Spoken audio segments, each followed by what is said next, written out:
Bloomberg Audio Studios. Podcasts, radio, news.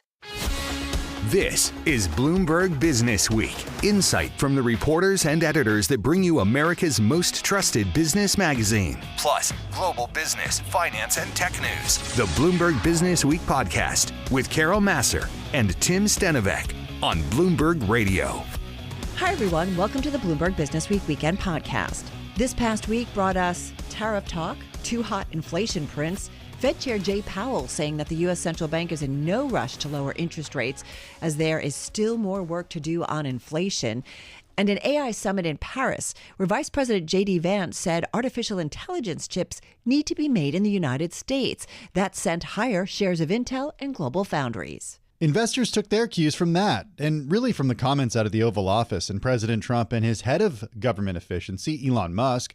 On that, we look at what critics say is the chaos caused by his Doge office that may threaten many safety nets. Plus, we get a read on the all-important housing market with the CEO of Zillow and a look at tech spend in the business application software space with the co-founder and CEO of Atlassian. He also had news to announce in the world of auto racing. All that to come. We begin with Elon Musk's attempts at a government makeover via his Doge team. President Trump earlier in the week signed an executive order with Elon standing by his side, directing federal agencies to coordinate and consult with Doge to cut jobs and limit hiring, essentially giving the billionaire more power within the U.S. government. On January 31st, Doge acquired access to payment systems inside the Department of the Treasury. Musk has targeted certain organizations, including Lutheran charities, one of which we've talked to here on Bloomberg Businessweek. He suggested that they are involved in illegal activities, leading to fears that their funding will be cut off. Now, this story is about what some say is the Doge chaos and that it threatens the safety net of many. Writing all about it is Bloomberg Businessweek columnist and co-host of the Elon Inc. podcast, Max Chafkin. Over the weekend that Elon Musk got access to the Treasury payment system. Which was basically right when Trump became president. Yeah, I think it was about a week after Trump became president. You had all these Doge employees fan out to the government. They're all kind of finding stuff, right? And it's like some of this stuff is sort of big stuff. Some of it's small stuff. A lot of it is outrageous, at least from the perspective of Elon Musk. And during this kind of sort of flurry of activity, Mike Flynn, who was the national security advisor to President Trump briefly in like 2017, he had a whole legal back and forth or whatever. He's now kind of a right-wing activist. He tweets this spreadsheet containing the names of about a dozen charities. These are basically mostly local charities, a lot of them in the Midwest, and they're all affiliated with the Lutheran Church, or most of them are affiliated with the Lutheran Church, and says basically, this is money laundering. Someone should do something about it. Elon Musk tweets, all right, we're shutting it down. And that kind of just throws this whole part of business, of the world, into a kind of chaos, right? And I spent some time talking to some of these Lutheran charities about what it was like. And what you hear is, confusion, anger, frustration. They don't, in a lot of cases, know exactly why they're being targeted, what it's about. And when you actually look at the work they're doing, it's like a lot of it is like just basic social safety net stuff. The main kind of character in this piece runs a charity in Ohio. They operate food pantries, homeless shelters, domestic violence shelters. They rent out affordable housing, nursing homes. And you start to think about it like, this is a big part of the American social safety net. These charitable organizations that get money from the federal government. It's like how we take care of the needy in this country. And I think the point here is that, while Musk is doing all this stuff, you're seeing groups that are getting caught up in the dragnet, and there's damage being done potentially to the infrastructure of how in this case, how we provide health care and housing to poor people. But I think you're going to see this across the government, where there are aspects of the Doge transformation that really speak to government efficiency, but then you have all of this kind of collateral damage. Or is it collateral damage? It's really unclear what Elon Musk thinks or what Donald Trump thinks. I got to say, when this story, kind of hit and we were trying to understand these organizations, we actually caught up with one.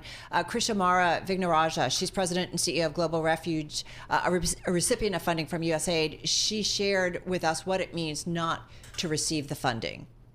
These are individuals who had gone through every hoop in order to come because we had made a military promise to them that they were going to risk their lives to protect U.S. troops and that we wouldn't leave them behind to face Taliban retribution. So we've been impacted in the fact that we no longer can serve them, but they can no longer even get off the military base because the stop work order that we're talking about also affects UN agencies. So they're not even able to get off the military base to travel, even if they were able to afford their own flight to come here to the U.S. So it is paralyzing. We operate across the country. We partner with local nonprofits in the reddest of red states and the bluest of blue states. None of them receive funding because we are not able to receive funding. Okay, again, that's Krishamara Vignaraja, president and CEO of Global Refuge. She started off with talking about how we haven't been able to help our Afghan allies, but talks a little bit about kind of almost the supply chain of groups in terms of helping others. I mean, what more are we getting about exactly where this aid and this money goes? I mean, the thing is, we don't even know what's been cut off. And what was so interesting about getting into the story is these organizations don't know. I mean, they have not been paid in many cases, but it's not like it's been there's not like there's been a large delay or something, so they don't know if Elon Musk was just spouting off, if he just was tweeting a thing, or if what he tweeted kind of had the full force of the federal government. And it's a lot of this is kind of a microcosm of what's been happening across the government. You know, you have Elon Musk go on Twitter and say, we fed USAID into the wood chipper last night. And on one hand, like, there is truth to that, right? Like, the Trump administration is trying to substantially cut down USAID, arguably to shut it down, but that is being challenged in court. So these employees are still getting paid. Like, they haven't actually done the thing that Elon Musk said they had done, at least not yet, because the courts have intervened. So you have a lot of this where Musk is saying something or Trump is saying something, and then the reality of on the ground is maybe a little bit more muddied. And as it becomes clear, right, that could lead to some cost savings. It could also lead to pain. You know, in the case of this Ohio charity, we're talking about 700 people. You know, the human services industry it employs a lot of people, and including in red states and blue states and so on. And so you're going to see political pain that I think will be something that the Trump administration has to contend with. This is the kind of thing where, like, if you voted for Elon Musk and Donald Trump, I mean, no one voted for Elon Musk, but if you voted for Donald Trump to clean up the government, you may not be thinking, yeah, that would be great if they defund my local Lutheran nursing home or something like that. And so I think there's real risk here for the Trump administration and, frankly, for Elon Musk, because he's the face of this. It sounds like, in other words, there's a risk of throwing the baby out with the bathwater here, because I think it's fair to say a lot of people do think there is, to quote President Trump, waste, fraud, and abuse when it comes to government spending. It's not hard to find examples of that. Yeah, I mean, the issue is that our deficit is, you know, this $2 trillion deficit, that was the goal that Elon Musk promised to cut. It seems like wishful thinking to think you're going to get there by cutting waste, fraud, and abuse. Even, you know, he could keep himself very busy cutting waste, fraud, and abuse, and he's not going to be that far along in terms of meeting his goal. And you hear that both when you talk to critics on the right and critics on the left. People essentially on the left, they're saying there's no constitutional authority to do this. This is a crisis. You know, you saw Elizabeth Warren giving kind of a press conference presenting this as kind of a catastrophe. And on the right, you have people saying, like, look, this is not that big a deal. The Defense Department is a big deal. Social Security is a big deal. If you talk to, like, fiscal hawks and stuff. So there is this kind of gap between reality and then the hopes and dreams. And in that gap are a bunch of programs that have constituencies. And, you know, you think about, like, NIH, right? They do this big announcement essentially saying that anyone who gets an NIH grant has to have a lower amount of overhead. And when you hear Elon Musk talk about it, right, he's saying that some of these programs have 60% overhead. We're making we're making it 15% overhead. That gap, that cutting that funding is going to mean jobs in a lot of states. And those Congress people and senators, some of them Republicans, some of them Democrats, are going to be either loudly trying to change it or quietly, in the case of Republicans, trying to adjust things. Right, because midterms are just 2 years away. Having said that, where is Congress in all of this? And where is that argument about Congress controls, the power of the purse?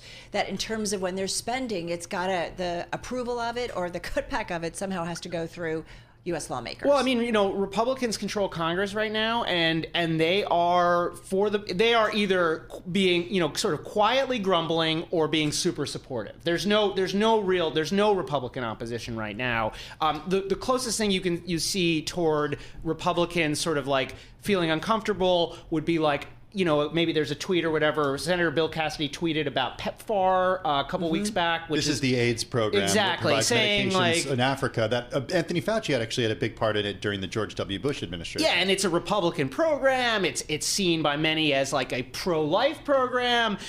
So there's that. Katie Britt, the other day, senator from Alabama, gave an interview with her local newspaper, sort of not quite complaining about these NIH cuts, but sort of saying we're going to need to make sure we negotiate so that we don't get huge cuts to the university hospital system in Alabama that employs a ton of people. But this is exactly what has prevented government cuts in the past. The idea that, and I'm not calling it all pork, but the idea that constituencies are affected and you have these lawmakers in Congress saying, don't touch stuff in my district. And I do think this is where... Look at the Defense Department and the defense contracting, for example. Well, the defense is an interesting issue because Elon Musk is a major defense contractor. He may not be he's got obvious conflicts of interest, may be difficult. But leaving that aside, people who like this, I think what they like is that Elon Musk is an amazing marketer. Yes, good governance types on the right and the left have tried to do this stuff before, and they always fail because politics intervenes. Because cutting these programs, each of these programs, they sound ridiculous maybe on a spreadsheet, but when you really get down to it, there are people benefiting, and those people vote. Now, Musk, of course, is kind of like a transformative marketer, a transformative storyteller, and so I think the bull case would be like he is able to tell a story that causes people to go along with this. But I do think when you start reading about some of these cases of defunding or some of the stuff that's happening in the civil service, like even Elon Musk, the great electric car salesman, may not be able to sell some of these cuts to the American people. All right, great read, and great, kind of pulling it all together in terms of the headlines that have been coming at us in terms of Doge over the last week or two. Max Chafkin, thank you so much. Bloomberg Businessweek columnist. You can catch his story. You can find it at Bloomberg.com and also on the Bloomberg Terminal. Max, by the way, co-host of the Elon Inc. podcast, where you can also find on the Bloomberg and at Bloomberg.com/Elon Inc. He is also author of The Contrarian, Peter Thiel and Silicon Valley's Pursuit of Power. You're listening to the Bloomberg Business Week podcast. Catch us live weekday afternoons from 2 to 5 p.m. Eastern. Listen on Apple CarPlay and Android Auto with the Bloomberg Business App. Or watch us live on YouTube. This week, shares of Zillow tumbled after it delivered a revenue forecast for the first quarter that fell short of analyst estimates. And the company said it also expects a more challenging housing market in the first quarter. For more on Zillow's business and the outlook of the U.S. housing market, we spoke to Zillow CEO Jeremy Waxman. The housing market remains challenged. It was challenged in 2024, and we're expecting it to be so again in 2025. Zillow reported great results. Q4 revenue up 17%, and we hit our goals of growing revenue double digits last year and expanding our margins. And we also guided yesterday that we expect to continue to do that again this year, with revenue growth in the low to mid-teens, more margin expansion, and positive GAAP net income for the first time in a long time. And as you said, that's against a persistently challenged housing market. So we're able to grow and gain share both in 24, and we plan to do that again in 2025, while the market remains depressed for volume and challenging for buyers. Jeremy, do you think investors have it wrong in terms of pushing your share price down a lot in reaction to what they got on the quarter and the outlook? We don't really focus on the day-to-day voting machine of the stock market. If you zoom out and look over the long couple quarters or couple years, we've made great progress on our integrated super app strategy. We're growing revenue nicely. We're outgrowing the category. and we can plan to continue to do that in 2025. And so over time, the stock takes care of itself. The company grows in value as we really deliver on our promise of helping more buyers and sellers get home. That's really our goal at Zillow, is to help more of our audience turn into transactions. Yeah, and I will point out the stock was up about 28% last year and up about almost 80% in 2023. In terms of the stress, though, or maybe your, kind of cautious outlook in terms of the housing market, is it all about mortgage rates and higher mortgage rates? Yeah, the challenge of the housing market starts with mortgage rates, but it's really about availability and supply. We are expecting flat-ish total dollar value housing market in Q1 and low to mid-single digit growth for the year. And as you said, if you look, it's not like 2024 was that much better from a volume standpoint. The real challenge is with mortgage rates staying high, affordability is a challenge for buyers, but that really locks a lot of sellers into their homes as well, right? A seller is thinking about, do they want to trade out of that mortgage? Do they feel locked into that mortgage? And many are foregoing listing their home and making that move. So you're seeing still very low inventory. Inventory is up 18% from last year, but it's still down sharply from pre-pandemic norms. And so lack of supply really makes it challenging for buyers. And then you add elevated rates and what they can afford of what there is to buy. Jeremy, the cost of housing, certainly a theme on last year's presidential race. I'm wondering if you think that the federal government will be able to achieve bringing more supply of housing online. This came up at the vice presidential debate when J.D. Vance talked about using federal lands to build homes. Do you think the federal government will have a meaningful effect on housing supply? The real challenge with supply, we talked about existing home inventory and what sellers are doing, but we are chronically underbuilt, right? Zillow estimates about 4.5 million homes have not been built to keep up with the demand needed since the global financial crisis. And the solution to those problems really is at the state and local level.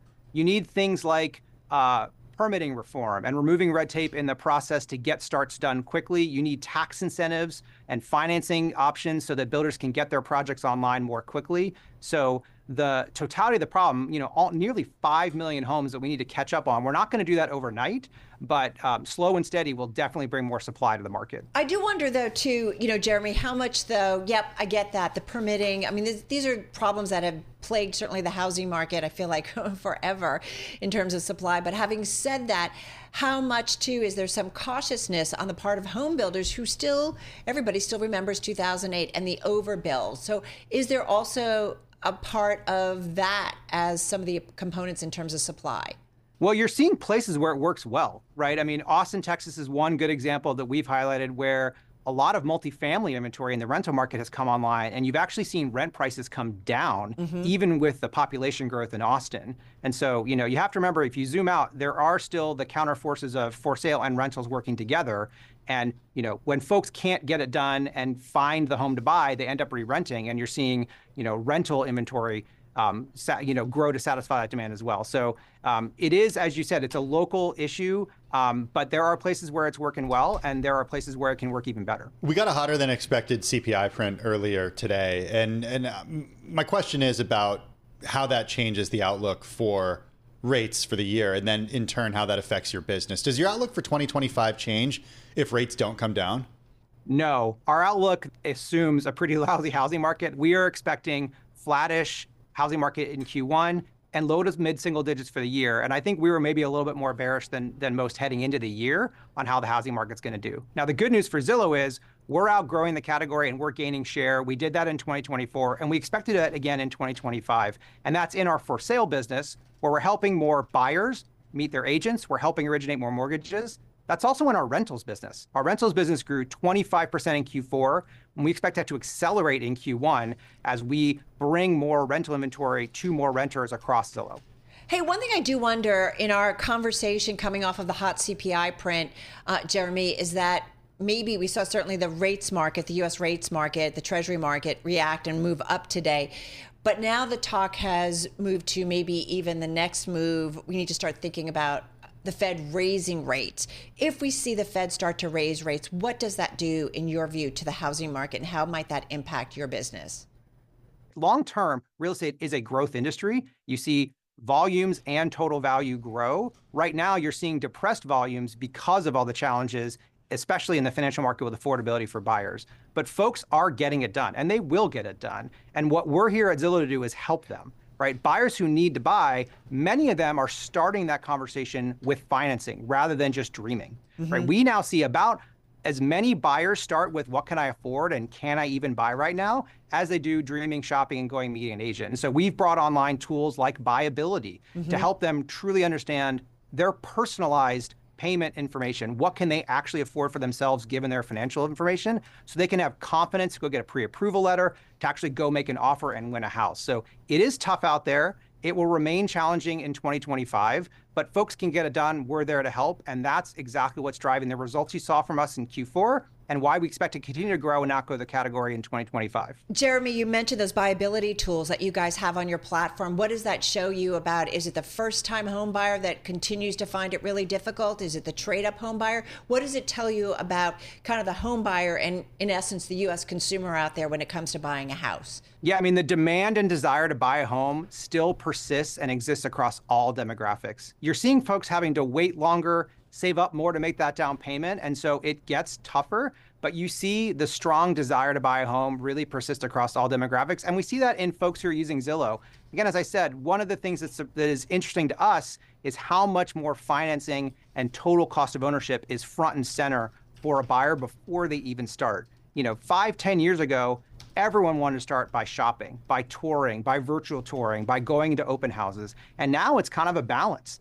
As many folks want to start in that state as they want to start with just the reality of what's my budget look like? How do I set my budget and work with an agent to make sure the homes I fall in love with are the ones I can actually buy? Hey, one thing we also learned recently from you guys is that Redfin is teaming up with Zillow for rental listings. This partnership, to me, it sort of looks like frenemies teaming up. Like you guys are competitors here. Redfin's market cap is about $2 billion. You're about $18 billion. Do you end up buying Redfin at a certain point? We're really excited about this partnership we just announced with Redfin. It's a big step in our overall rental strategy. It's important to zoom out and remember, unlike the for sale marketplace, there's no national database for rentals. The big challenge a renter has is they can't find all the supply. They have a very short time frame to find a place to rent. And so they scour the internet, they scour offline looking. So that's Zillow's strategy. Can we organize more and more of the rental listings out there nationwide so that renters on Zillow and on our partner sites can find them?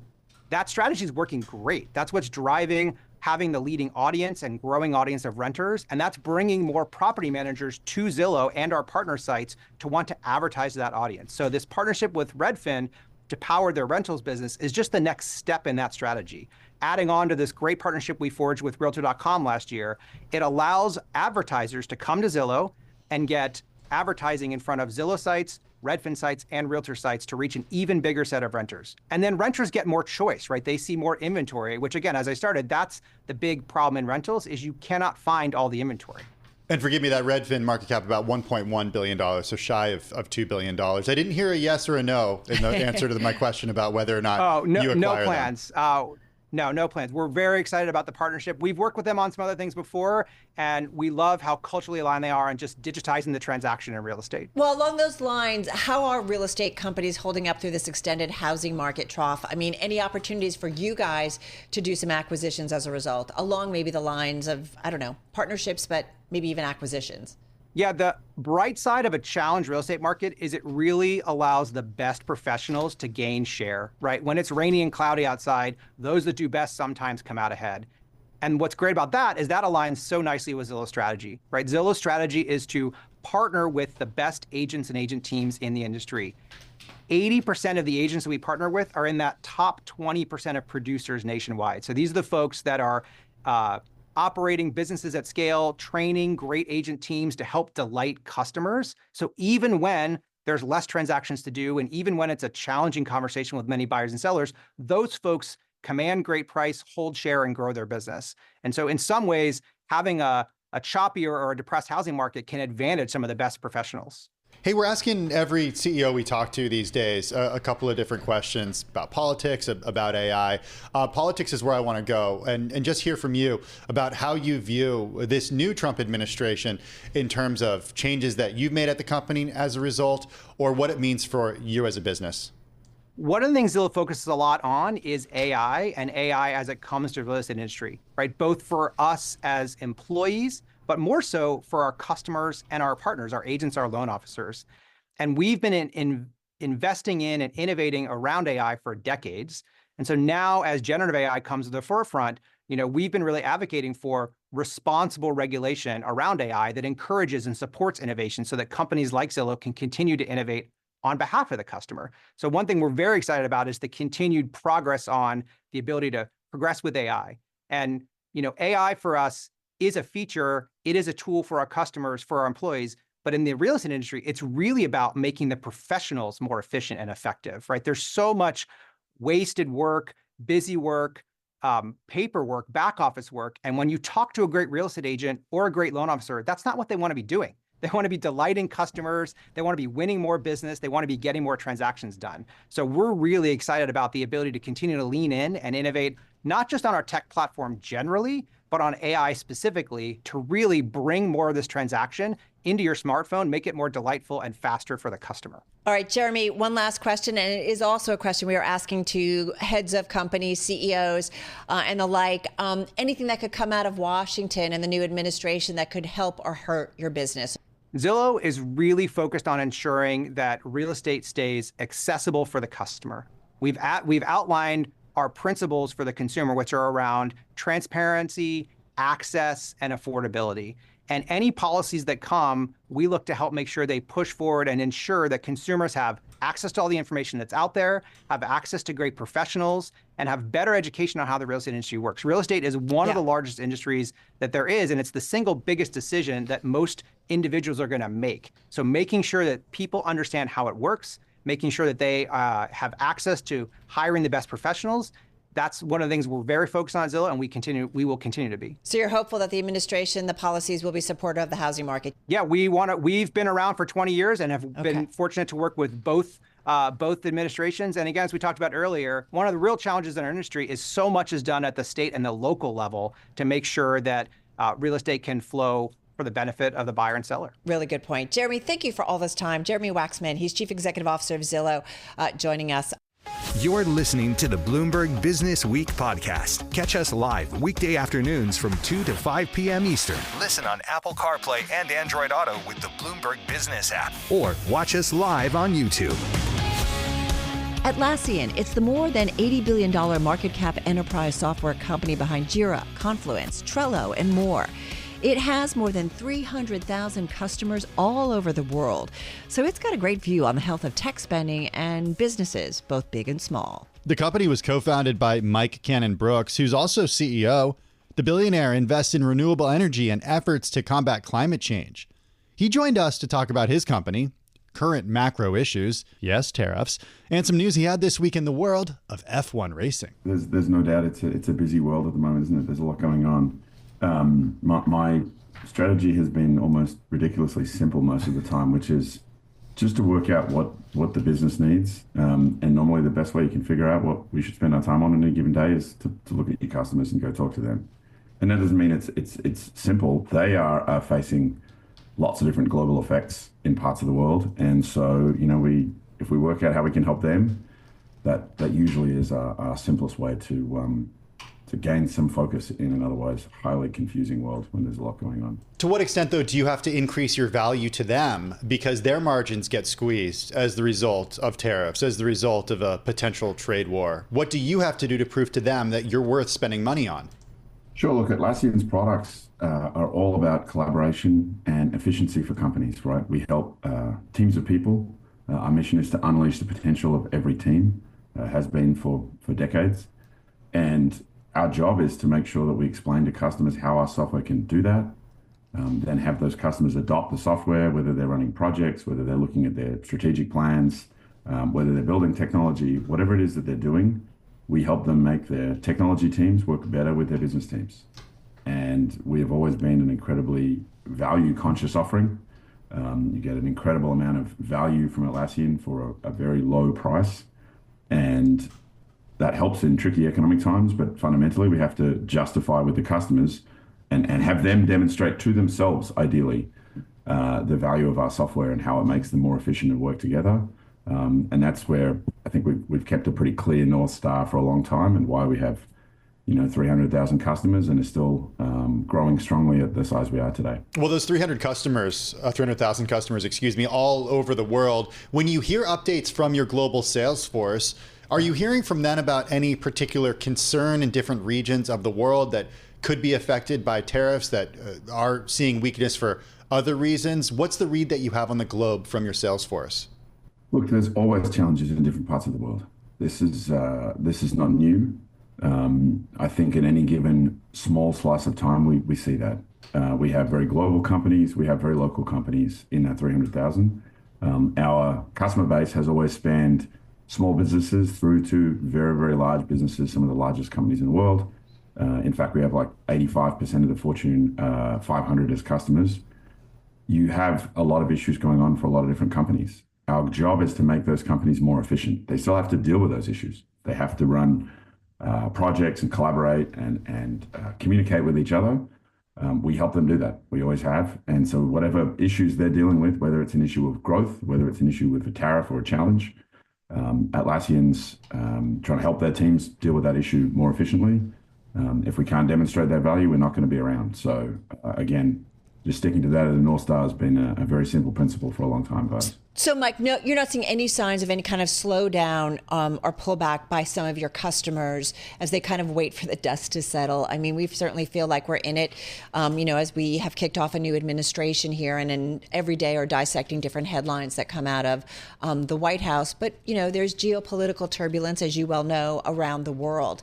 And I think there's, dust that needs to settle in different places. So is there any signs of any hesitation that you're seeing among customers, or not yet? Look, from our point of view, we continue to see, really good growth across our customer base, and especially in the enterprise segment. So our largest customers, those organizations with more than 1,000 people around the world, we have more than 500 customers that spend more than $1 million a year now with Atlassian, and that is our fastest growing customer segment. So I'm sure that those businesses are having to deal with all of that dust in the air, as you talked about. But at the same time, they have their own customers to deal with. They still have their business to run, and whatever the problems are, they have to deal with it. And so our software helps their teams deal with whatever it is that they need to do, how they handle their customers, and also how do they handle whatever is going on in whichever part of the world. As long as we keep that value ratio great for our customers, we invest very heavily in R&D and continue to develop and build our software every single day. We have a fantastic team. I'm not sure focusing on all that sort of thing is very helpful for us or for our customers, to be honest. They have their own customers to deal with. And I should point out, last month, you guys reported second quarter results that beat expectations. You raised your full year forecast, and investors have definitely rewarded you big time. The ADRs that trade in the United States are up more than 50%. Tim, in the past year. Mike, I do want to talk a little bit about different industries that you serve. We talk a lot about AI. I know you guys are doing a lot with AI. As far as customers go, customers that are using your product, customers that are leaning into AI right now, are you seeing more growth on the tech side of your business in terms of those types of customers, given what we're seeing come from the tech community over the last couple of years? Well, great question. AI is a huge topic among our customer base. From Atlassian's point of view, we certainly believe all of the progress making in AI every week and every quarter at the moment is fantastic for our ability to achieve our mission, right? We can build better and better products that more tailor and are customized to the work that our customers are trying to do. There's no doubt our core customer base are what we like to call technology-driven companies. So companies that believe, like Williams Racing or like a financial services company, they'd both be the same, that believe technology is their source of competition. It's the way that they are going to get an edge, survive, or thrive in their industry. Any of those businesses are deeply investing in AI in lots of different ways. They are trying to work out how this technology makes them more efficient, how it helps them to compete fundamentally. Atlassian's role there is to invest very heavily, as we have done, in the R&D of actually bringing AI to our customers. So we're a big believer that if we don't ship software that people can use, the rest of it doesn't matter. It's all just kind of talk. So our investment has been in taking those AI innovations and developments every week, every month, incredibly rapidly and getting them to our customers in a form that they can use. We have done that, and it's one of the things that the Atlassian Williams racing team's most excited about. It's one of the things that all our customers are talking about, is how they can make their businesses more efficient, especially as you mentioned in the current times, which is a big challenge. One last question about AI before we talk about some of the news you guys had this week. Our Bloomberg Intelligence team, our in-house group of analysts, noting that it may threaten your seat-based sales model. They say DeepSeek's cost-effective model of training LLMs can bolster AI adoption, driving a shift of work to digital agents from humans. And so they say that's a risk for some of the enterprise software players with seat-based revenue models, including yourself and some others. So could the DeepSeek have an impact like that on your business? Look, we certainly deeply believe in the fact that agents are going to make a huge difference to businesses around the world. We're already seeing that. We are very much on the leading edge of that technology. We shipped our product Rovo almost a year and a half ago now, and have continued to update it, and have now more than 1 million users waking up and using Atlassian AI technologies, including all of our agents every day. We take the position that AI fundamentally is about unleashing some form of human creativity, right? It lets people do more with less. It helps them to be creative. It's a fantastical tool. That tool, there's no doubt, makes people able to do more. You can write more software, you can answer more emails, you can do whatever it is that you want to do, and you can do it more creatively and at a higher level. The thing with most of the industries that we work in, right, we sell to knowledge workers around the world, people that spend their day sitting at a laptop or behind a computer and using, fundamentally brain creativity to try to improve whatever business they're working in. Those are usually not supply limited by human creativity. If you take software engineering as a field, if we made all software engineers in the world twice as effective, the question is, would we have half as many software engineers, or would we build twice as much software? I think we'd end up building twice as much software, not the other way around, because we don't have a shortage of ideas of what we would like to build in the world. Right. Most businesses don't get everything they need to get done. All our agents are doing is helping those businesses to achieve more, and they'll all be competitive with each other as well. So there's a natural law of sort of conservation of profits there as well. Hey, Mike, I want to talk about, some news you had this week, and this is your partnership with Williams Racing, the F1 team. Tell us about this partnership and what you guys are going to be doing and why you wanted to do it. It's an incredibly exciting partnership for us. It's from an Atlassian point of view, it's the first major brand deal. From the Williams point of view, it's the first time, it's the largest deal they've done. It is the first time they've had a title partner and a technology partner. Look, obviously Williams is an amazing storied race team, right? One of the winningest teams of all time, and has had a challenging, last decade. However, there is huge renewal going on in the Atlassian Williams team, right? This partnership is just one step. New partnership, new driver, new principles, new ownership, huge investment in digital transformation and technology as a way to catch up and to win. We are, I think 80% of the teams on the grid or more are Atlassian customers and have been for decades. So this is a sport where technology is really important. It is a sport where technology teams, those building, fluid dynamics models and wind tunnels and cars and all of the monitoring technology that goes into it, have to meet with the business teams, those in the sponsorship groups. So our fundamental system of work is what the company, what Atlassian Williams is trying to do and trying to embody. We then, obviously it's a global sport, we have customers all around the world. But more importantly, having spent a lot of time now over the last 6 months with the Williams team, this is a really great cultural fit for Atlassian. This is a team of people who are working incredibly hard every day to use technology to try to change their fundamental outcome. They're on a massive journey of rebuild. The culture, the palpability of getting back to the winner's circle is phenomenal. And we fell in love with the story, and we're like, okay, we can help you do this. So we're leaning very heavily into technology partnership. We have a lot of things we can help them with to make their business far more efficient, and hopefully, change the results of the team, which is a mission that Atlassian now has thousands of people working on. So really excited about that. It's a long-term deal. It's been described as a record-breaking deal. Just for context, can you give us some of the numbers behind this deal? How much it costs? I can't, unfortunately. I can tell you that it is certainly a long-term deal. We are on the Atlassian Williams journey, right? Right. We are trying to use all of our software and all of our technology and all of our culture and our practices of how we work to show fundamentally our customers and to show the world that we can make a massive difference in what is obviously an incredibly competitive industry, right? It comes down to hundreds of milliseconds. The gap between first and last on the grid in the last race of last year was the smallest it's ever been.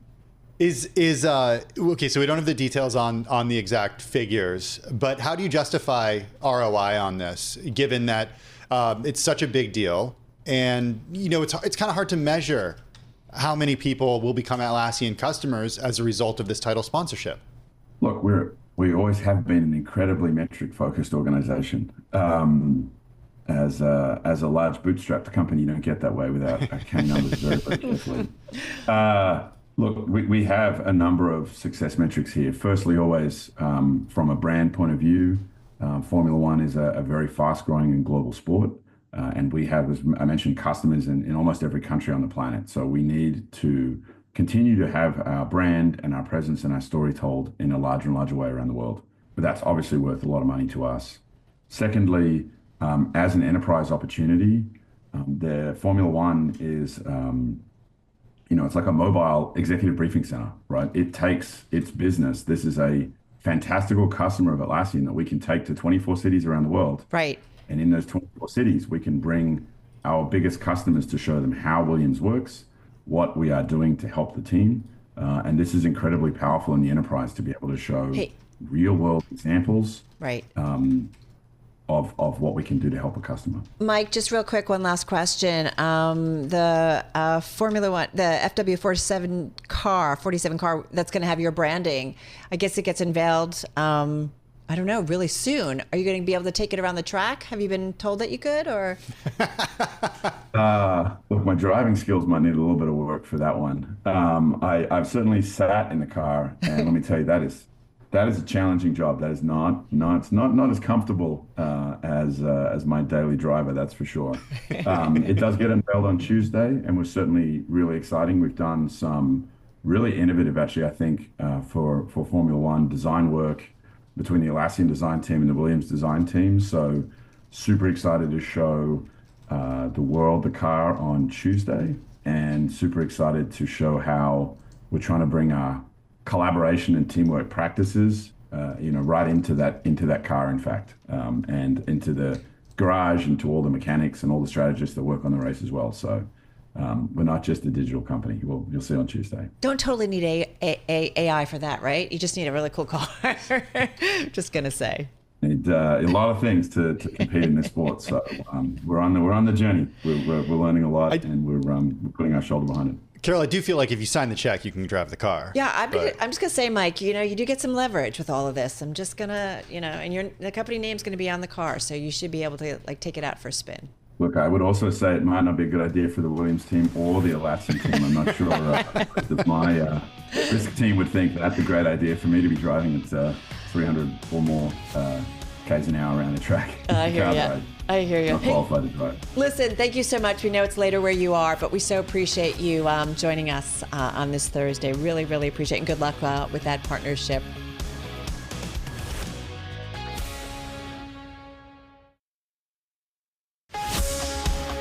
This is the Bloomberg Business Week podcast. Listen live each weekday starting at 2 p.m. Eastern on Apple CarPlay and Android Auto with the Bloomberg Business App. You can also listen live on Amazon Alexa from our flagship New York station. Just say, Alexa, play Bloomberg 1130. Plenty ahead in our second hour of the weekend edition of Bloomberg Business Week, including how technology can humanize classrooms with the founder of Khan Academy. Plus, Valentine's Day may now be in the rearview mirror, which means those in the flower industry are already thinking about their next big push, Mother's Day. The CEO of the online flower delivery company, Urban Stem, stops by to talk growth, tariffs, margins, and collaborations with the NFL. And When Harry Met Sally, Sleepless in Seattle, The Notebook, Notting Hill, Bridget Jones, you know, Tim, those movies. I cannot believe there's another Bridget Jones. Can I just say that? I know.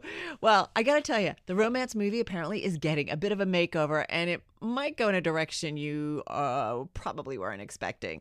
Also getting a makeover, gaming PCs. We're going to tackle Bloomberg Pursuits a little bit later on this hour. First up, though, as the U.S. Department of Education may be on the chopping block in the new administration, U.S. Education gets its annual report card. And let's just say, it's not great. That's right. Reading scores for 8th graders have hit a record low. Math performance is struggling, and achievement gaps are widening despite major federal investments. Focusing on these gaps is Sal Khan, founder and CEO of Khan Academy, the nonprofit that provides free lessons in math, history, economics, computer programming, and more. We started by asking him if the bad results surprised him. Unfortunately not. The NAEP folks made this clear also in their report. I think we still have the effects of the pandemic nationwide. The scores nationally, both in math and reading, both in 4th and 8th grade, still haven't recovered from the 2019 level. This is true in almost every state as well. And it's, we had big gaps then. A lot of kids kind of fell off the rails then and haven't fully gotten back on. And then there's just a lot of complexity in serving different groups of students and a demographic mix, et cetera, that probably has made it even harder. What's worrying too is that I think some would say it's the pandemic, yes, but we've had problems with our education system, right, across the country for a while here.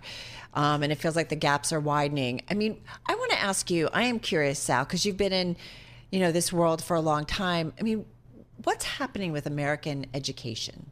Unfortunately, it's kind of a tale of two cities is the right metaphor here, but and the NAEP scores validated that the higher performing students actually started to pull further and further ahead.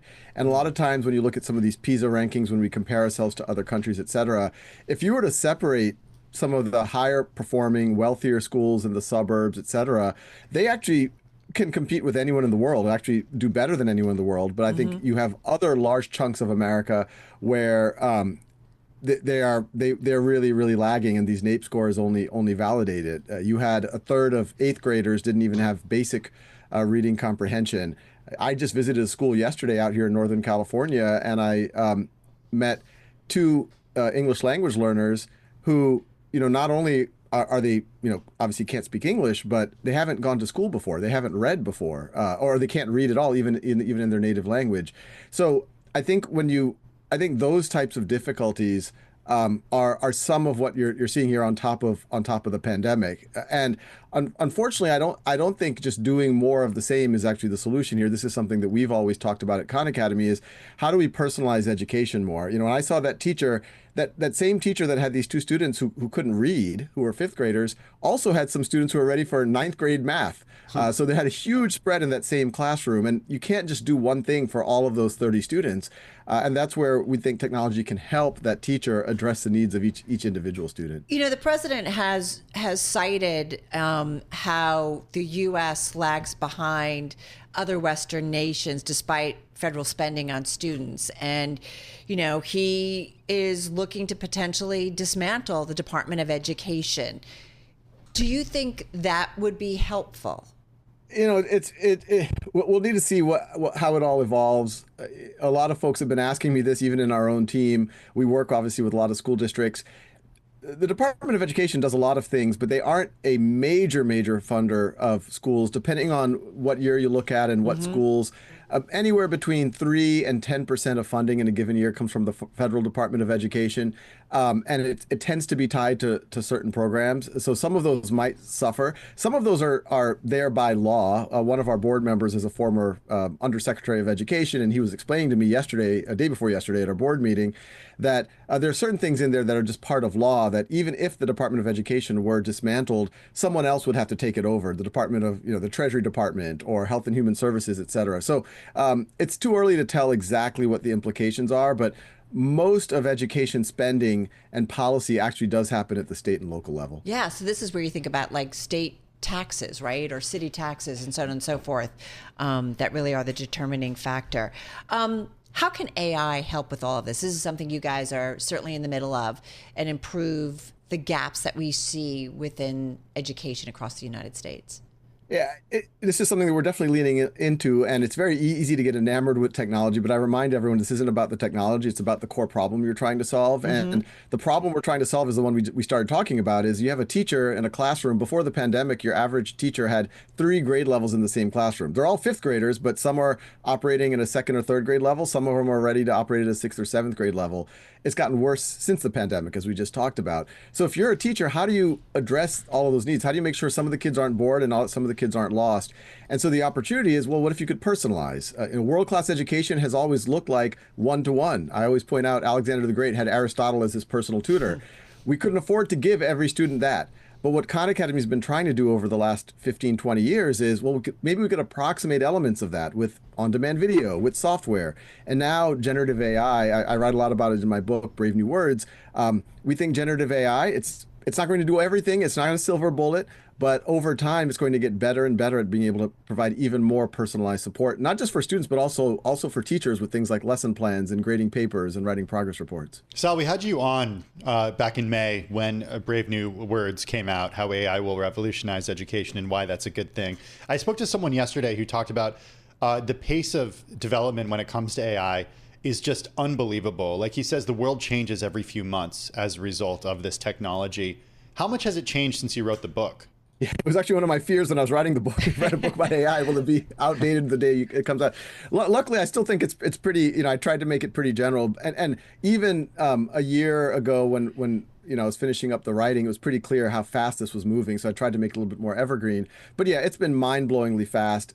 Not even every few months. I would say sometimes on a daily basis, things are evolving. A lot of what I challenge the Khan Academy team is, what can we uniquely do as a nonprofit that other people aren't going to have the horizon or the motivation to work on? And what are we going to do that's really AI proof? And we think a lot of it is, how do we connect humans together? Maybe using AI, but how do we form more human connections? Maybe how do people create proof that they know something? Credentialing.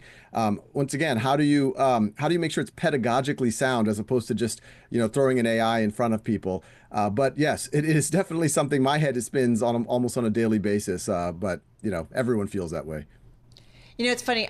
Forgive me for doing this, but I guess because it's been front and center. We're talking AI, and we've been watching what's been going on in the U.S. government. And the Washington Post had said representatives from Elon Musk's Doge service have fed sensitive data from across the education department into AI software to look into the agency's programs and spending, according to people familiar. AI being used to investigate where there's personal data possibly accessed. You are in this world. Is that something we should be concerned about, whether it's Department of Education or the Treasury Department? Well, I'm not an expert on exactly what has happened. But yes, anytime you're talking about data related to education in particular, you have to be super cautious about how it's being used, especially if it's potentially student data. This is something where we as we take this very seriously as a nonprofit, and when we go work with school districts, we point out, like, not every for-profit company has the same incentives that we do. You have to be very cautious here on how you use it. Now, if it's all on the up and up, and I don't know what the fine print is on this data. There could be uses of AI where you can use it to make sense of large amounts of information that otherwise an individual human being would never be able to sift through. But yeah, I don't know the details of how they're using it. No, that's fair. Hey, one other news thing that obviously we've been obsessed about over the last couple of weeks, DeepSeek. And the prospect of AI maybe being less expensive to do, and the models to be able to do. When I think about education, might that make it even more accessible for students around the globe? Yeah, I thought it was great news from our point of view. The costs have already come down even before DeepSeek by a factor of 10. And so I expected that to continue. And then DeepSeek and some of their techniques, I think, is only going to accelerate it. But I also point out there's an unending amount of things that we can use AI for. Basic chat bots are going to become close to free, very cheap. But now, if the compute or if the applications use less compute and the compute gets cheaper, we're going to be able to do more real time, more audio, more visual things. And yes, in education, and other places, I think that's only a win for the application developers. What's the balance of technology in the classroom? It's a discussion that we had with you last time, but it seems like it's only becoming more and more of a thing. How do you use technology as a tool, but not as a distraction? Yeah, and we have a school out here in Northern California is where my kids go to school, Khan Lab School. And, if you were to visit the school, people say, oh, it's associated with Khan Academy. It must be technology all the time. No, you'll actually see more human-to-human interaction than you would see, I think, at almost any other school. And I think it's all about, I would say, maybe depending on the age, as you get older, middle school, high school, college, you could get up to 30, 40, 50% leveraging technology. You're going to code, you're going to write a paper, you're going to edit video, you're going to do personalized practice on Khan Academy to fill in your gaps. And then what that does is that liberates the class time so that you don't have to give the lectures anymore. You don't have a bunch of kids with their fingers on their lips just passively listening. You can have the kids work on harder problems. They can do simulations, they can do games, and that's what we try to do. And I always point out, even without technology, you can have very dehumanizing classrooms. But if you use technology well, you could have very humanizing classrooms. Yeah, right. You could just think about kind of where it could go. And especially the idea of personalization in terms of teaching could be really a cool thing. The other thing I think about with teaching in AI is I just think about I was a pretty shy kid. I know, hard to believe, but might be afraid to offer up an answer or something because you think it's silly. But maybe if you're working with an AI teacher or TA, just think about what you could maybe get out of that. I think Duolingo said that they have these AI educators rather than live people because they find that people who are learning languages want to interact with that tech. Yeah, that makes complete sense because you feel embarrassed about your pronunciations or something. You're listening to the Bloomberg Business Week podcast. Catch us live weekday afternoons from 2 to 5 p.m. Eastern. Listen on Apple CarPlay and Android Auto with the Bloomberg Business App. Or watch us live on YouTube. Valentine's Day and the time around it, among the biggest times of year when it comes to the flower industry. So needless to say, Meenakshi Lalla is pretty busy right now. She's the CEO at the online flower delivery company Urban Stems. She joins us from one of those facilities. Meenakshi, thanks so much for joining us. How's business? Thank you so much for having me. It's busy. It's our Super Bowl weekend. I mean, contextualize that a little bit for us. Okay, Super Bowl sounds big. We know Mother's Day is big also. In terms of your revenue, how big is this time period for the company? So Urban Stems will ship about 1.8 million floral stems to people across 48 states this weekend. This holiday is our second peak cycle. Like you said, Mother's Day is definitely our peak. But what has changed this year is we are seeing consumers spend more than they have in years prior on this holiday. Consumers are expected to spend a record of $27.5 billion this year versus $25.8 billion last year. This is just slightly or cozy now for slightly above the record-breaking $27.4 billion that was set in 2020 during COVID times. Hey, Em, so is that because things are costing more or that there are actually more individual transactions? They are more individual transactions, but what we are seeing is that our customer is responding to higher value product. If they see better design, better quality product that is meaningful to them, they are investing dollars in it.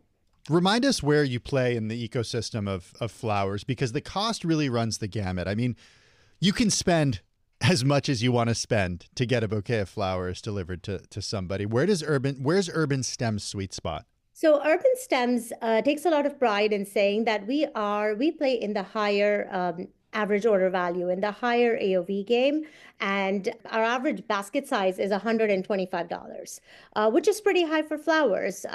And for flowers that are shipped, like flowers for an e-commerce business.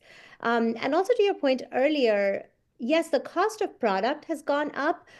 However, we have seen that our customers tend to resonate towards the special. They want uniqueness, they want differentiation, they want special product. They don't want the conventional, the predictable, the standard 1 dozen roses for Valentine's Day. They want something above and beyond that. And we have seen 10% growth in our AOV year over year. And we are also seeing our higher priced arrangements are selling ahead of plan with a 13% growth in average. So you've been doing this for a while, year after year. You've gone through, right, some difficult times. I think about, so many of the businesses that we've talked to that had to kind of get themselves through the pandemic, although I sent a fair amount of flowers sometimes during the pandemic.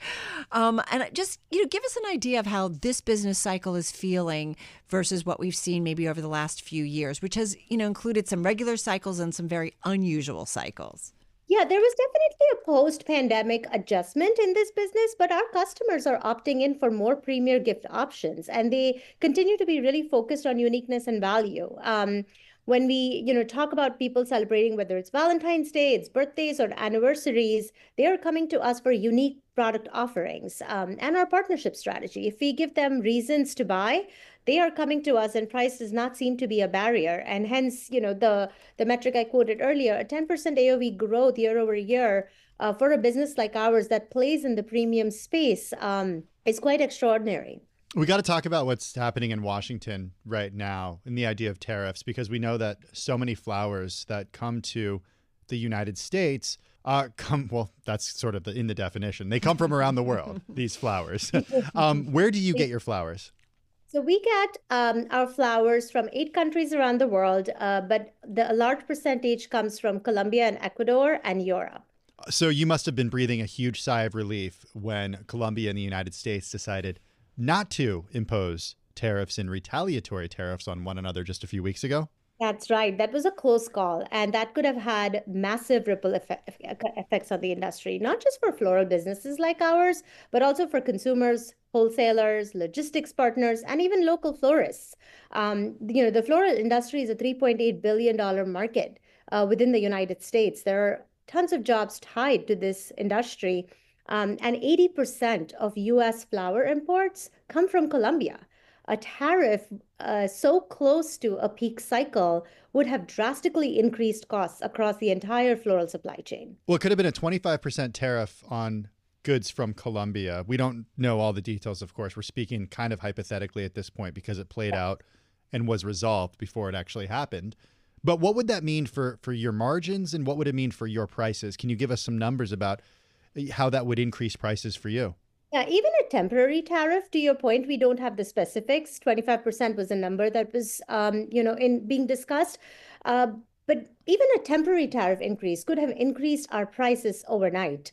It could have taken consumer, it could have hit the consumer average retail value by 10 to 15%.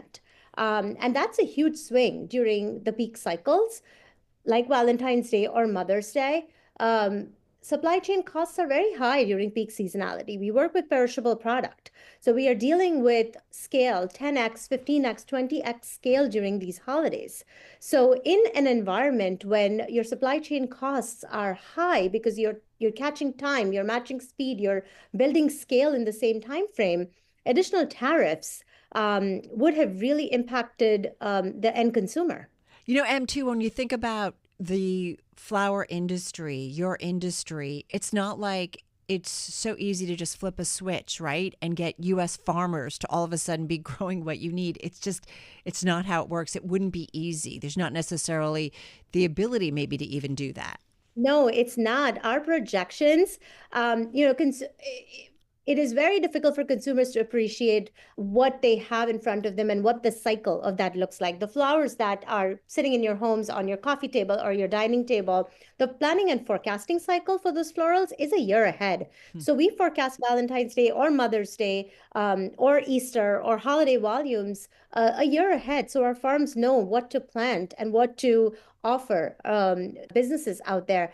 And each business is different, but for urban stems, we play in the premium space. So we do not necessarily work with commodity stems that are grown in bulk. We build projections with our farms for the unique stems that we put out in our assortments. And we source from 8 countries around the world and create bouquets that have stems from 8 countries around the world. It's a very, very complex supply chain, and pivoting at that scale so close to a large volume week, which is 10x of our average week, it's quite a challenge and candidly almost impossible to pull off. I am also curious, is it like the fashion industry where there are trends every year, or there might be, I don't know, certain, suppliers that are designing certain types of, fabric or designs. In the floral industry, can you kind of do whatever you want every year? Or is it like, listen, this is a crop of flowers that basically really came in good, or we're expecting it to be good? Like, how does it work? Yeah, so that's a very interesting question. So I spent 22 years of my life in fashion retail before coming to Urban Stems and running this business. There are a lot of similarities between fashion retail and floral trends.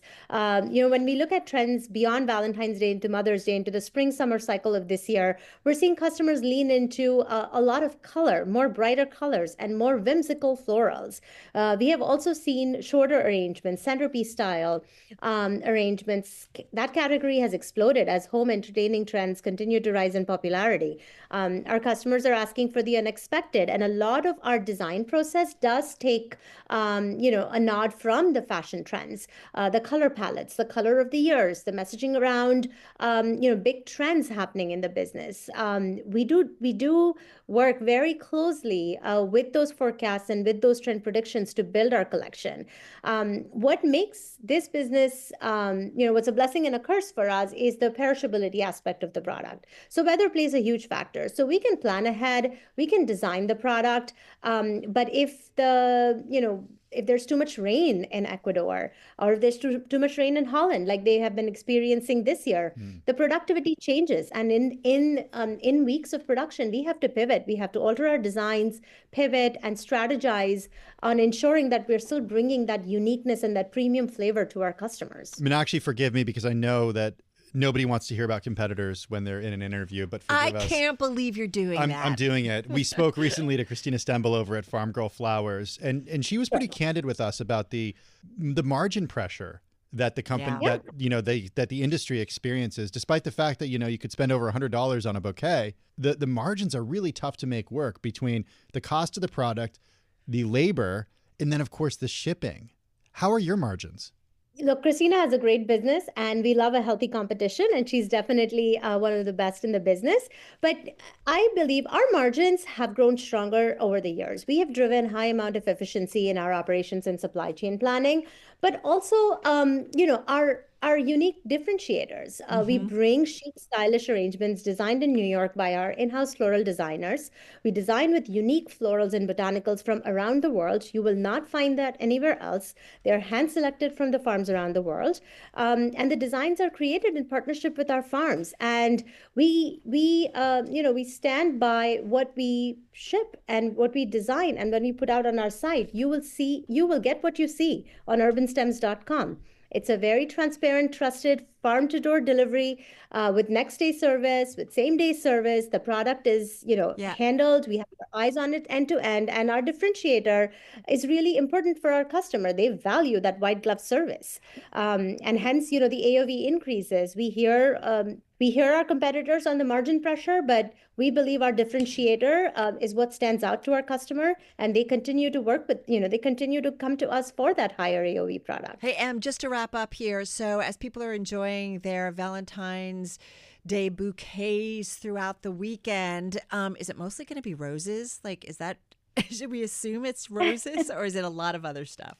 Well, there's a lot of other stuff, especially at Urban Stems. As I said, we believe in bringing florals and botanicals from all around the world. So your arrangements are special. We have, 65 varieties of floral arrangements on our site. We have plants. We have a wide assortment for you to pick from. But I think what highlights this holiday and the future holidays to come and the future collections to come on Urban Stems is including bundles. We have bundles with iconic partners. We have a partnership with H&H Bagels where you can enjoy a Valentine's weekend with a dozen bagels and Urban Stems flowers. We also have a bouquet designed by NFL Ravens wide receiver, Zay Flowers, who's serving as our chief flower this season. That's cool. So we have a bunch of fun partnerships. So when you come to Urban Stems, you come for that premium gift option, and you come come and have fun with it. There are a lot of highlights. There are a lot of fun partnerships coming up. We also we have SKUs around mod sexual products, so there's all kind of fun offerings. They're not just roses.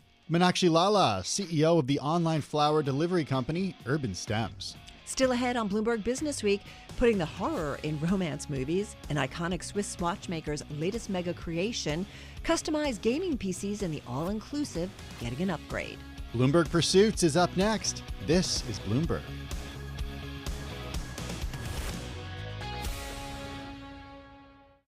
You're listening to Bloomberg Businessweek with Carol Massar and Tim Stenovec on Bloomberg Radio. Watches are most of the time perceived as a time capsule. It's very chic and posh. The most powerful car made in the U.S. You get the beautiful interior, the iconic design. Now it's time to take a look at luxury with Bloomberg Pursuits. How does an iconic Swiss watchmaker celebrate its 270th anniversary? Or romance movies get a refresh? Can you call it a refresh, Carol? Or we'll talk about that in a moment. Or gaming PCs get a reboot as users think literally outside the gray box. All that and more. It's time for Bloomberg Pursuits and some of the stories featured in the February issue of Bloomberg Businessweek magazine, out on newsstands now, online, and always on the Bloomberg terminal. With us is the editor of Bloomberg Pursuits, Chris Rouser. Chris, 270 years. It doesn't feel like a typical milestone for any sort of anniversary, right? Yeah, that's a good point. So Vacheron Constantin is one of the oldest watchmaking brands, and they've been in continual existence for 270 years. So they've been making pocket watches and clocks and watches for that long. A lot of the brands that you know that are very old went away, came back, people bought the rights to the brand. So I think they feel like any 5-year milestone is like a big celebration because we've been doing this a long time. What does one do for a 270th celebration? They're throwing a bunch of parties. They're releasing some new watches. But the big thing that we wrote about this month is that they released this watch, which has been very anticipated by its clients. It's called the Historiques 222, and it's in steel. And it is a steel sports watch with an integrated bracelet. It looks very 70s because it was originally a watch in the 70s, and then they revived it. And they revived it a couple years ago in gold, and it became like the watch that everybody talked about for a while. But people were waiting for a steel version, and the steel version came out this year in honor of the 270th anniversary. And it costs less than the gold version, but it's still $32,000, which is a lot. Can I ask you, I read this story, and I don't know if we ask you this all the time. Why do they cost so much? I mean, is the margins just off the charts, or I know they're complicated. Yeah, so this watch is actually not very complicated. Sorry. It tells the time and it tells the date. And this company is one of the holy trinity of Swiss watchmaking. Everybody really reveres it. And they make only about 35,000 watches a year. They average like $42,000. And it's because people want them, honestly. Okay. Like supply demand kind Yeah, of thing? they're very beautifully made. They're handcrafted. And they look very cool. They're very hard to get, and people are willing to pay that much. And that's what the margin is on watches at that level. You mentioned they've been in continual existence for 270 years, whereas many other companies and brands have not. How have they been able to pull that off? Well, they're Swiss, so they're very patient. Say no more. And diligent and careful. And they just have not messed around with quality. And they, during the quartz watch crisis, when a lot of brands started making electric watches, basically with batteries, they didn't go too far down that road, and they continued to focus on mechanical precision and stuff. And the story kicks off with the so-called holy trinity of Swiss watchmakers, and these guys are among them. Is that just 3 brands that have just been around forever, or just the kind of iconic ones, Patek Philippe and Audemars Piguet? Yeah, they're why is it called that? It's called that because they're really focused on craftsmanship and quality, and they don't make that many watches. So Rolex is the most powerful watch company, and and people love it, and it's maybe the most coveted certain models, but they make 1 million watches a year. And I can get one on Fifth Avenue for like $30. Yeah. Yes. I don't know. Don't on Canal Street. I don't say know. that. I don't know. Police might come after you, though. I don't know if that's a real Rolex. It's not? I'm just kidding. Go ahead. So you're just saying they're just they're incredible. rare, they're hard to get, and they're very beautiful. I love it. I love the clean. I got to go to the romance story because I'm like reading this. And R.I.P. Jack Quaid. That's all I can say. This is not Sleepless in Seattle. He was so good in The Boys. Tell us about what's going on with romance movies. So for a while now, romance like rom-coms have not succeeded at the box office. People have had a hard time doing big budget rom-coms. So a lot of times what you'll see is they'll do like, you'll watch Netflix and like a huge like rom-com that you think of as like a big deal with like Channing Tatum and Sandra Bullock or something will be on Netflix. Guilty. Yeah, and not in a Don't movie judge theater. me, Stenovec. Because people aren't going to theaters for that. Yeah. They are going to theaters for horror. And so now you're seeing a bunch of auteurs and directors making romance movies that are also horror films. So you mentioned Jack Quaid. He's in Companion, which came out at the end of January, which is about Jack Quaid who gets a love robot. And it's sort of a romance / horror film about... Her name is Iris. Her name is Iris. Yeah. So he kind of programs her, right? To like, love him. Yeah. And then things go awry. Bridget Jones is back? Yes, Bridget Jones. This was news to me. Maybe I live under a rock. No, I love Bridget Jones. I do so too. Bridget Jones, Mad About the Boy, it's coming out around Valentine's Day, and it is not a horror. It's not horror. It's still like kind of a, oh, poor Bridget Jones. But it's based on the premise that Mark Darcy died, and so she has to find love in her 50s.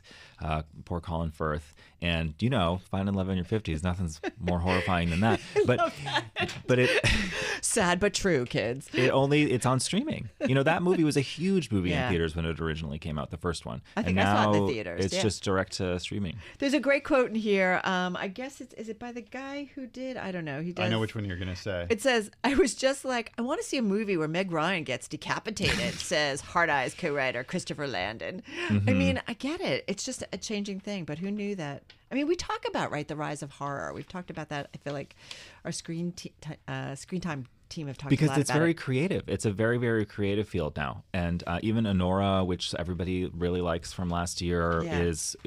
starts out as a love story and then is really not that. All right. Where do you want to go, kids? I want to go to Mexico. Where do you want to go? I want to go to Mexico. Me 3.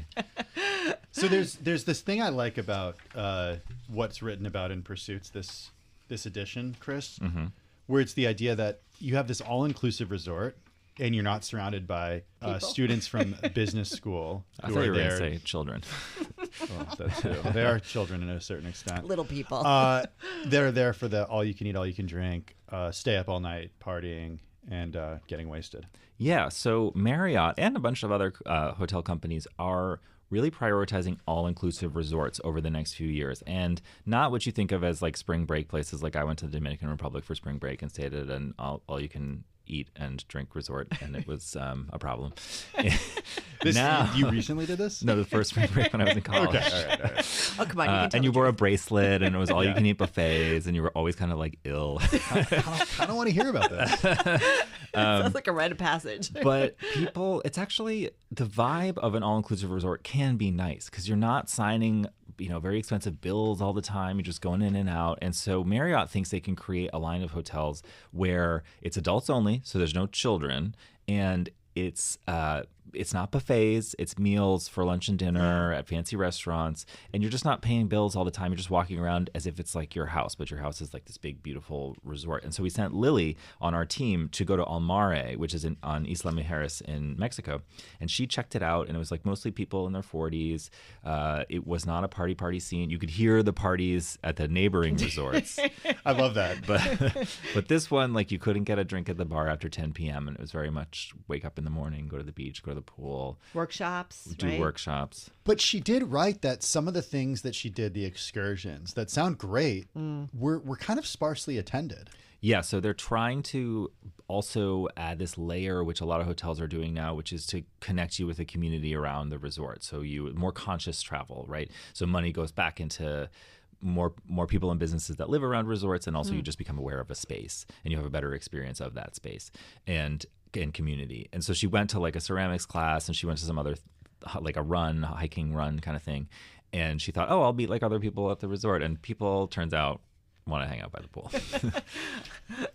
Yeah, which I totally get. Hey, listen, we only got about a minute or so left. Okay, I just want to, What? Carol, I'm going to blow up your spot here.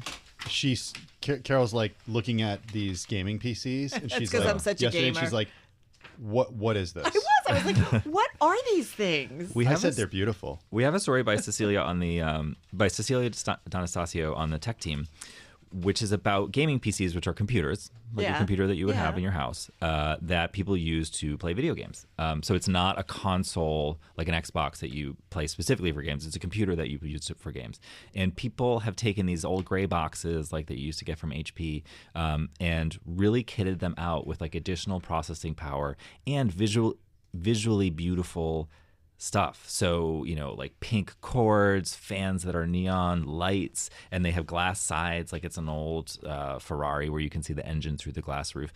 And so we shot a bunch of them, and they're very cool. And you can either do it yourself, which seems insane to me, or you can buy it from a company that will do it for you. So like the average like PC costs like $600, $700, and these ones cost more like $1,600, $2,200. I love that they call them like hot rod PC builders, right? It's like how you kind of like, I guess, trick up a car or something. I will say my cousin, who's a bit of a gamer, actually for Christmas got his dad, my uncle, a like kit, and they built this together. And that was they've done this. It's very cool. That was like their gift. It was pretty cool. Yeah, and gaming is, 3 billion people gamed during the pandemic. Like, it's a huge thing, obviously, and it's a many, many billion-dollar industry. And so some of these companies that make these kitted-out PCs are making more than $1 billion a year. I'll be honest. Sometimes I walk by Carol's desk in the middle of the day, and she's just playing Fortnite. And I'm like, Carol, you have to get to work. We have a show to do. Are you trying to say I have one of these at home? Stop gaming. Yeah, mine would have, be pink and have Barbies probably all over it. And these get millions of views on TikTok, by the way. And have the most advanced NVIDIA chips. I thought that was also kind of cool that these people are lining up for, the NVIDIA. We think about NVIDIA and AI, but the gaming chips. Well, that's NVIDIA's DNA. That's I know. That's what they were doing. Because without it, you can't. The games are so crazy beautiful now that they render without that kind of compute. You can't render like individual hairs on Link's head. So people want all of that experience. I am not playing. What do you play? If you're not playing Fortnite, then what are you doing?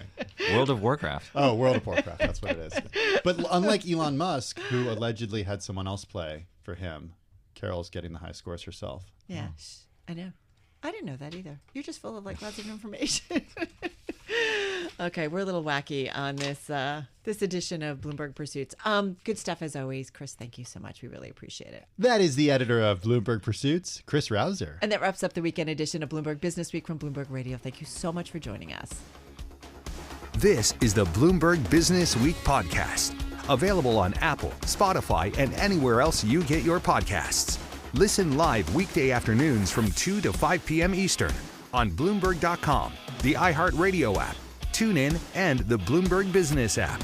You can also watch us live every weekday on YouTube and always on the Bloomberg Terminal.